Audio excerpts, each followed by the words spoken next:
तो hello friends, good evening. देखिए हम लोग जो हैं इस क्वेश्चन को करने वाले हैं। कर है 2 point charge, each of charge Q is place at A separation D, find electric field at A distance x on it's perpendicular bisector. तो ठीक है, दो चार्ज है, एक क्यू यहाँ है, एक क्यू चार्ज यहाँ है।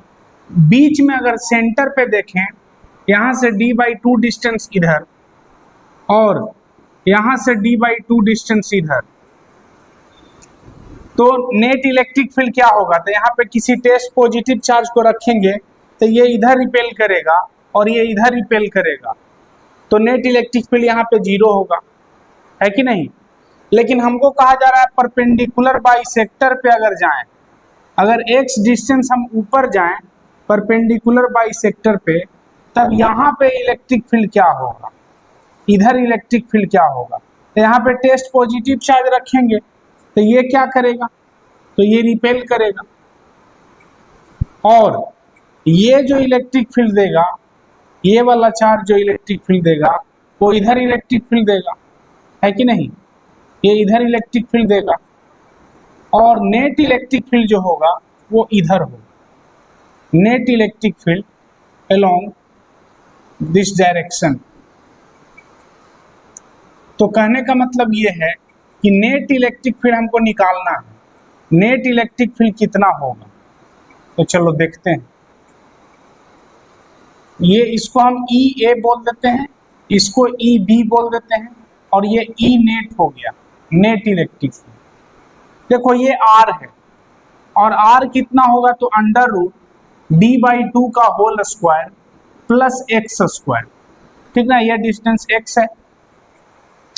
तो अगर आपसे पूछा जाए कि EA कितना होगा या EB कितना होगा, तो दोनों का जो मैग्नीट्यूड है वो तो सेम होगा। उसको हम अगर E बोलें तो वो होगा कितना? तो KQ/R स्क्वायर, और KQ/R कितना है? तो देखो R यहाँ पे लिखा हुआ √d/2 का whole square plus x square, इसका होल स्क्वायर करेंगे तो कितना आएगा? तो KQ डिवाइडेड बाई √, तो हट जाएगा, तो यहाँ d/2 का whole square plus x square. यही आया इलेक्ट्रिक फील्ड इन दोनों के कारण, ठीक ना? इसको A बोल दे रहे हैं, इसको B बोल दे रहे हैं। तो EA या EB दोनों का मैग्नीट्यूड जो है KQ डिवाइडेड बाई d/2 का whole square plus x square आया। लेकिन नेट इलेक्ट्रिक फील्ड कितना होगा? तो देखो ये एंगल अगर थीटा है तो ये भी एंगल थीटा, और ये थीटा तो ये भी थीटा, ये थीटा तो ये भी थीटा, तो EA और EB के बीच का एंगल कितना है? 2 थीटा। और EA और EB दोनों जो है सेम मैग्नीट्यूड का है, तो सेम मैग्नीट्यूड का है तो नेट इलेक्ट्रिक फील्ड जो होगा E नेट वो क्या होगा? तो याद करो, दो वेक्टर जब होता था, इक्वल वेक्टर जब होता था, दो वेक्टर इक्वल वेक्टर अगर होता था, तब रिजल्टेंट वेक्टर जो आता था वो 2a cos θ/2 होता था। तो यहाँ पे भी बोलेंगे E नेट क्या होगा? तो बोलेंगे 2e cos 2θ/2, 2θ/2। हाँ भाई, तो EA और EB के बीच का एंगल कितना है? 2 थीटा है, तो 2θ/2 तो कितना हो गया? 2e cos θ। तो वैल्यू पुट किया जाए, ठीक ना? इस रिजल्ट को याद रखना है, इसको हम मिटा दे रहे हैं फिलहाल के लिए, और इस यहाँ वैल्यू पुट करते हैं। तो 2e का वैल्यू कितना है? KQ डिवाइडेड बाई d/2 का whole square plus x square. cos theta लिखो इस ट्रायंगल से, तो base upon hypotenuse x divided by r, और r है d/2 का whole square plus x square √। तो इसको हम लोग नेट इलेक्ट्रिक फील्ड जो लिखेंगे वो कितना लिखेंगे? तो बोलेंगे 2KQ x divided by d/2 का whole square plus x square का पावर 3/2, ठीक ना? यहाँ पे पावर 1 है, यहाँ पे पावर 1 है और यहाँ पे पावर 1/2 है, तो ओवरऑल पावर कितना हो गया? 3/2। तो यही है नेट इलेक्ट्रिक फील्ड। लेकिन ये जो इलेक्ट्रिक फील्ड है वो x पे डिपेंड कर रहा है। x जब 0 यानी सेंटर पे आएंगे तो नेट इलेक्ट्रिक फील्ड जीरो होगा। जैसे जैसे ऊपर जाएंगे इलेक्ट्रिक फील्ड बढ़ते जाएगा, बढ़ के कहीं मैक्सिमम होगा और फिर मैक्सिमम होने के बाद फिर घटना शुरू हो जाएगा। यानी अगर हम इसका मैक्सिमम इलेक्ट्रिक फील्ड निकालें तो कैसे निकालेंगे, उसके लिए थोड़ा पहले इसको लिखिए, उसके बाद आगे बताते हैं।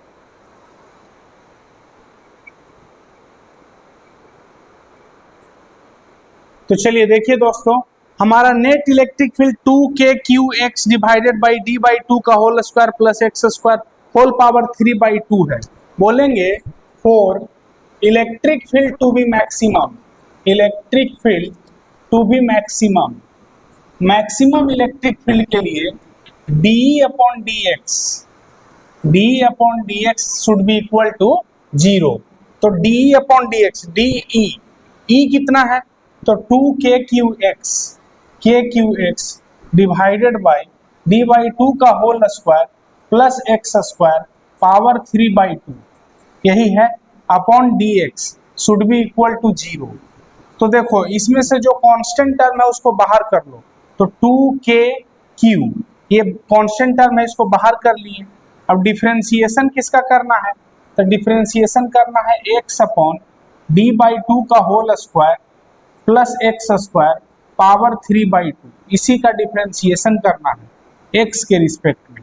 तो कैसे करें, तो 2kq ये तो रहेगा ही, u/v है, तो पहले u का डिफरेंशिएशन करो, तो x का डिफरेंशिएशन x के रिस्पेक्ट में 1 हो जाएगा, इनटू d/2 का whole square plus x square power 3/2, ये जैसे है वैसे रह जाएगा, पावर 3/2। अब चलो माइनस x जैसे है वो x को छोड़ दो, ठीक ना, ये ऐसे है, x जैसे है वैसे छोड़ दो, और जो नीचे वाला टर्म है उसका डिफरेंशिएशन करो, यहाँ पे पावर 3/2। तो नीचे का डिफरेंशिएशन अगर करेंगे तो जो पावर है उसको आगे लाओ 3/2, और जो है वो लिखा हुआ वो लिखो, तो d/2 का whole square plus x square power, जो पावर है उसमें से एक घटाओ, तो 3/2 माइनस 1 करेंगे तो ये 1/2 हो जाएगा, इनटू अब जो ये अंदर में है उसका डिफरेंशिएशन करो, तो d/2 का होल स्क्वायर जो है इसका डिफरेंशिएशन 0 हो जाएगा क्योंकि ये कांस्टेंट टर्म है, तो इसका डिफरेंशिएशन 0, अब प्लस x स्क्वायर का डिफरेंशिएशन x के रिस्पेक्ट में 2x हो जाएगा, और डिवाइडेड बाई जो नीचे में है उसका स्क्वायर करो, तो d/2 का whole square plus x square power 3/2 का होल स्क्वायर करेंगे तो 3 हो जाएगा, पावर 3, ये शुड बी इक्वल टू 0। तो देखो नीचे वाला टर्म जाएगा उधर 0 हो जाएगा, ये भी टर्म उधर जाएगा 0 हो जाएगा, तो बचेगा क्या, देखो यहाँ 2 से 2 कट जाएगा, 2 से 2 कट जाएगा, और यहाँ बचेगा क्या, तो 3x स्क्वायर है कि नहीं। तो चलिए हम आगे लिखते हैं, देखिए d/2 का whole square plus x square power 3/2 minus 3x square, और यहाँ पे देखो d/2 का whole square plus x square power 1/2 should be equal to 0, power 1/2 should be equal to 0।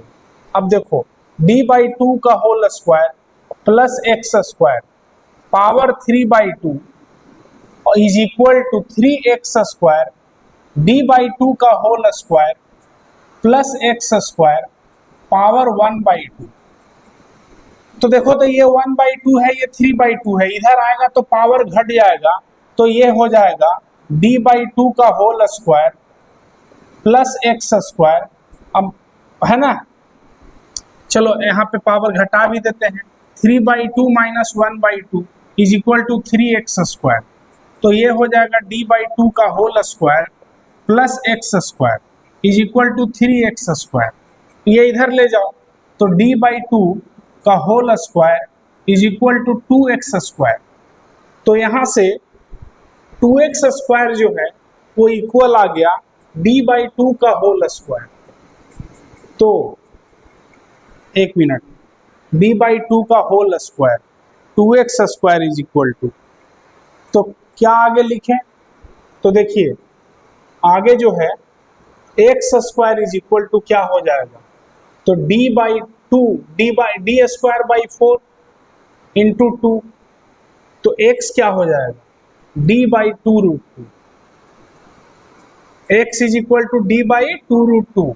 देख लो यही आया x का वैल्यू, इसी x के वैल्यू पे जो है इलेक्ट्रिक फील्ड मैक्सिमम होगा। तो चलो इसको नोट कर लीजिए। हाँ, इसका अगर ग्राफ बनाएंगे, इलेक्ट्रिक फील्ड वर्सेस x का graph, electric field versus x का ग्राफ अगर बनाएंगे तो देखो x जब जीरो तो इलेक्ट्रिक फील्ड जीरो, और x जैसे जैसे बढ़ेगा इलेक्ट्रिक फील्ड बढ़ेगा, इलेक्ट्रिक फील्ड भी फिर जो है इलेक्ट्रिक फील्ड मैक्सिमम होगा। कब? जब x का वैल्यू d/2√2 होगा, d/2√2 होगा, तब इलेक्ट्रिक फील्ड जो है वो मैक्सिमम होगा, और फिर इलेक्ट्रिक फील्ड जो है वो घटना शुरू हो जाएगा। इस तरह से ग्राफ होगा इसका, ठीक है। तो चलिए नोट करिए और आगे बताते हैं फिर। चलिए देखिए नेक्स्ट जो है क्वेश्चन हम लोग करने जा रहे हैं, application of F is equal to QE। तो इस पे क्वेश्चन लिखा हुआ है कि ये charge particle of charge Q is place in uniform electric field E directed along horizontal direction, यानी हॉरिजॉन्टल डायरेक्शन में इलेक्ट्रिक फील्ड E है, ठीक है, इलेक्ट्रिक फील्ड E है।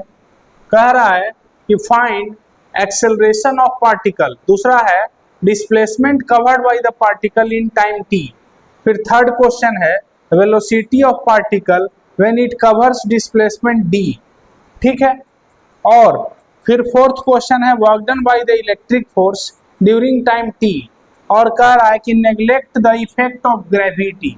तो ठीक है, इलेक्ट्रिक फील्ड अगर E है तो इसमें अगर प्लस Q चार्ज को रखेंगे तो इस पर फोर्स लगेगा इधर Q इंटू E।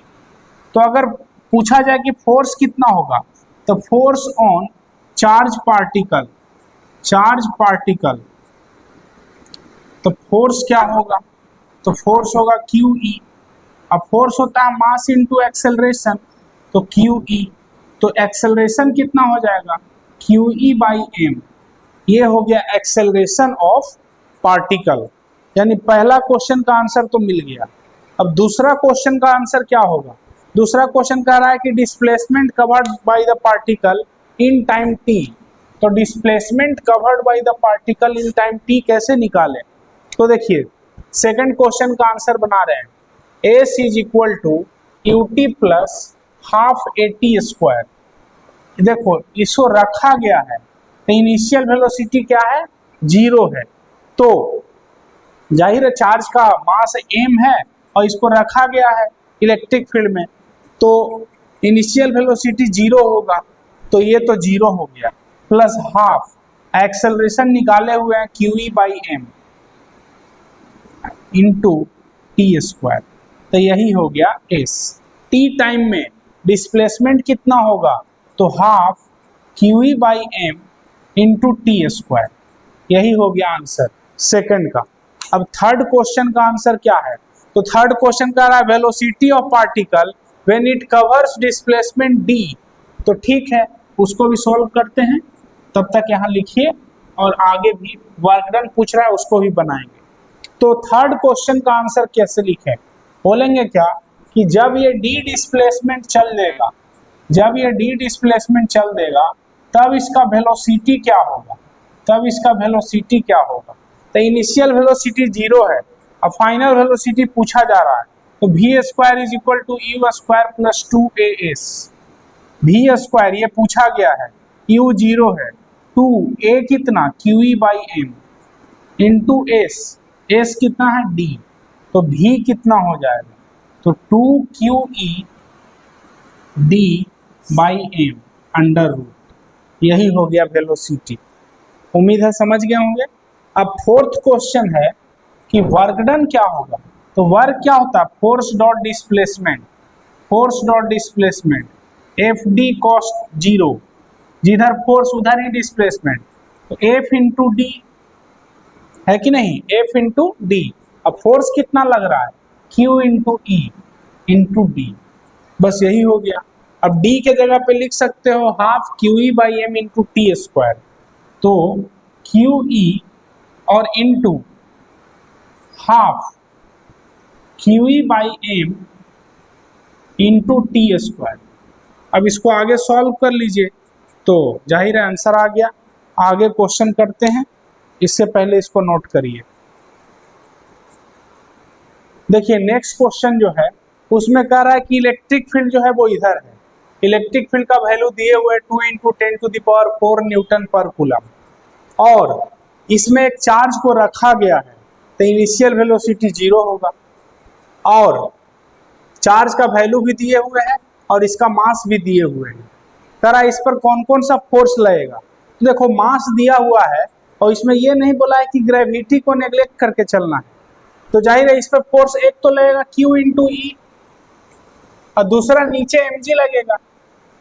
तो देखो इन दोनों का जो रिजल्टेंट फोर्स होगा वो इधर होगा, यानी एफ आर, ये रिजल्टेंट फोर्स इधर होगा, और चूंकि ये रेस्ट में रखा गया था तो इस पर जिधर फोर्स लगेगा उधर ही जाएगा, ठीक ना, समझ जाइए।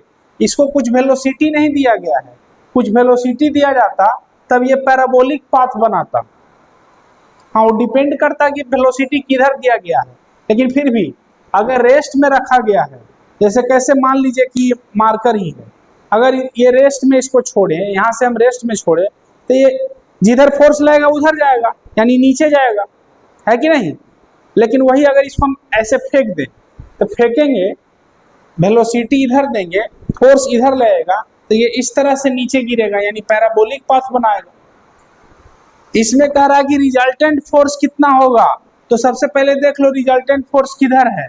तो रिजल्टेंट फोर्स अगर निकालना हो तो बोलेंगे क्या कि एफ आर जो होगा, देखो क्यू ई इधर mg नीचे, तो रिजल्टेंट फोर्स जो होगा वो mg का स्क्वायर प्लस क्यू ई का स्क्वायर अब plus 2mg Q E cos 90, तो वो तो 0 ही हो जाएगा। अब वैल्यू पुट कर लिया जाए तो F R is equal to under root M का वैल्यू कितना है 100 ग्राम, तो 100 ग्राम है तो उसको जो है 1000 से डिवाइड कर देंगे, 100 डिवाइडेड बाई 1000